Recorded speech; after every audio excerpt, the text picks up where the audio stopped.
In the early hours of June 6, 1944, the English Channel looked less like water and more like a moving wall of mist and gray steel.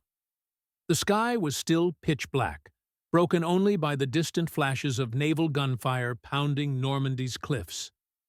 Inside one of hundreds of bobbing Higgins boats sat Private Thomas Hale, a 19-year-old farm boy from Iowa who had never traveled farther than 2 states from home. Now he was in the center of the largest amphibious invasion in human history. The air around him vibrated with tension, the kind of tension that settles into a man's bones.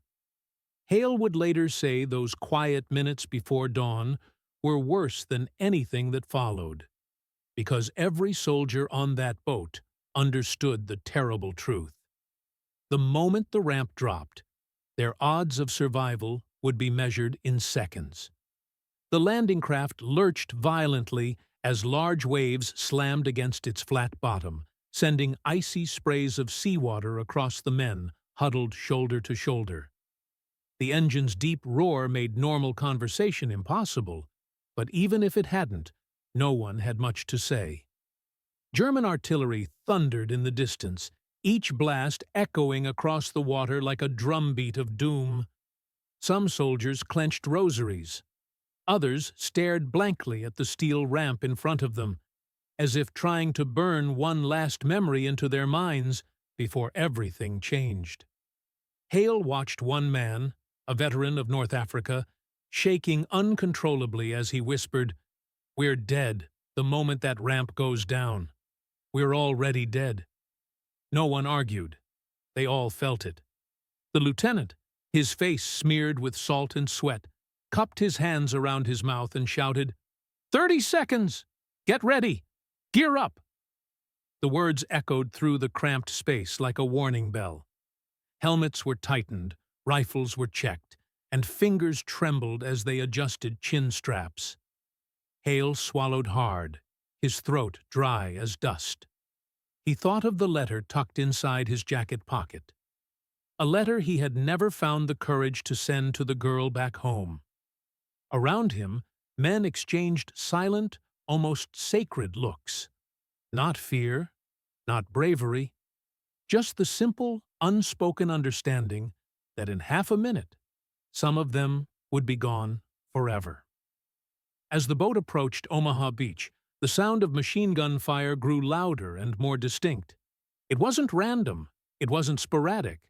It was controlled, calculated, and terrifyingly accurate. German gunners, already locked into their firing lanes, sent streams of bullets that skipped across the surface of the water like stones. Hale felt each ping and pop as rounds struck the steel ramp. He watched the coxswain, the man guiding the boat, flinch every time a bullet punched through the wooden hull. By now, everyone understood the grim reality. The Germans had been watching them approach for minutes, and they were ready. Then it happened. The moment every soldier dreaded. The ramp dropped. For a single frozen second, the world went silent. Then hell opened. The first man in line was hit instantly, the impact snapping his head back before his body crumpled into the water. Hale felt warm blood splatter across his face. Men screamed, stumbled, and fell as the machine guns tore into them. Hale's instincts took over.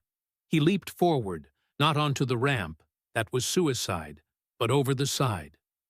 The water swallowed him whole, freezing, dark, and unforgiving. Below the surface, Hale heard nothing but the muffled chaos of war filtered through salt water. When he surfaced, he gasped desperately for air as bullets slapped the waves inches from his face. The sea was already littered with bodies, gear, and broken pieces of shattered boats.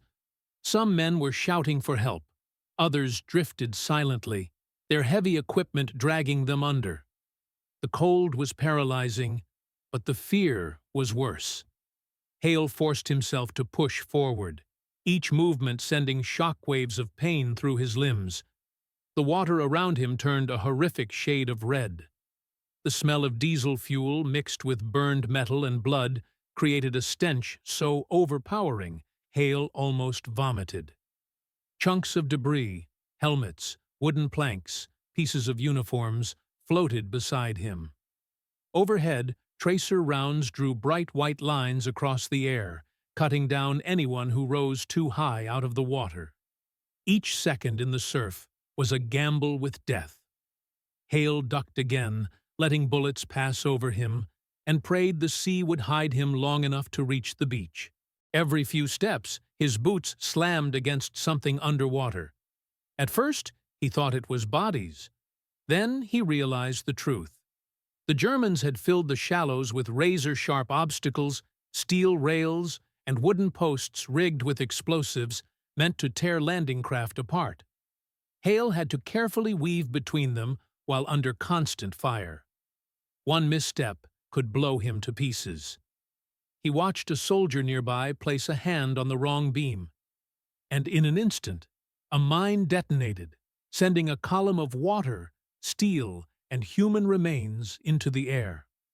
By now, Hale understood the terrifying efficiency of the German defenses. Their machine guns weren't firing wildly. They were aimed at predetermined killing zones, carefully measured patches of sand where landing craft were expected to unload troops. Hale had landed in one such zone, and the Germans were firing with mathematical precision. If he stayed upright for even a second, he'd be dead. He dropped flat, crawling on his elbows through the icy surf, each movement agonizingly slow but necessary for survival. As he crawled, the world around him became a blur of explosions and screams. Artillery shells erupted on the beach, sending showers of sand and dirt cascading down onto the men struggling to advance. Hale heard someone shouting orders, but the words were lost in the chaos. The beach was a nightmare. Wounded men dragging themselves behind obstacles, medics desperately trying to stabilize the dying, and officers waving their arms, trying to organize units that no longer existed. Hale's only thought was simple: stay low. Keep moving. Don't die. Eventually, Hale reached a slight rise in the sand, the shingle line, a narrow ridge of stones that offered the only real cover on Omaha Beach. He collapsed behind it, his lungs burning, water dripping from his uniform. He risked a glance back at the water. The landing craft he had arrived in was now engulfed in flames, black smoke rising into the sky. Most of the men he had trained with, joked with, lived with for months were gone.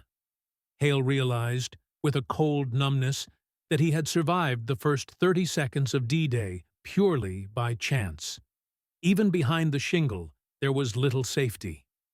Bullets snapped overhead constantly. Mortar shells exploded just yards away, showering the survivors with sand and debris. Hale pressed himself so tightly against the ground that he could feel the stones cutting into his skin. Men screamed for medics. One soldier next to him, bleeding from the leg, whispered a prayer through clenched teeth. Another simply stared at the sky, too shocked to speak. The first wave of the invasion had been all but annihilated, but slowly, almost imperceptibly, things began to change. Engineers crawled forward with explosives, risking everything to blow gaps in the obstacles. Small groups of infantry started pushing toward the cliffs, firing back when they could. Naval ships offshore moved dangerously close to the beach, unleashing massive shells directly into the German fortifications. Every blast rocked the earth and sent clouds of dust into the air. The brutal German fire finally began to ease. Hale felt hope for the first time since the ramp dropped. Reinforcements arrived in waves, adding numbers and strength to the battered survivors. Officers reorganized scattered units and pushed them forward. Some men crawled, some ran, some limped. Hale joined them, following a group advancing toward a gap in the wire. The smell of cordite filled the air, as American soldiers surged toward the bluffs, determined to silence the guns that had slaughtered so many of their comrades. Hours later, after brutal fighting up the cliffs, the beachhead was finally secured. Hale sat among a cluster of exhausted soldiers in a makeshift position, his uniform ripped, his hands shaking uncontrollably. He looked back down toward Omaha Beach, the same stretch of sand he had crawled across in sheer terror. Bodies still lay scattered in the surf. Equipment burned in small fires, but American flags now marked captured German positions. The unimaginable chaos of dawn had transformed into a fragile foothold in Europe. In interviews years later, when asked what he remembered most from that day, Hale never mentioned the cliffs or the victory, or even the moment the Germans were pushed back. Instead, he always returned to one memory: the first 30 seconds. Pure hell. Everything after that was just living with the memory.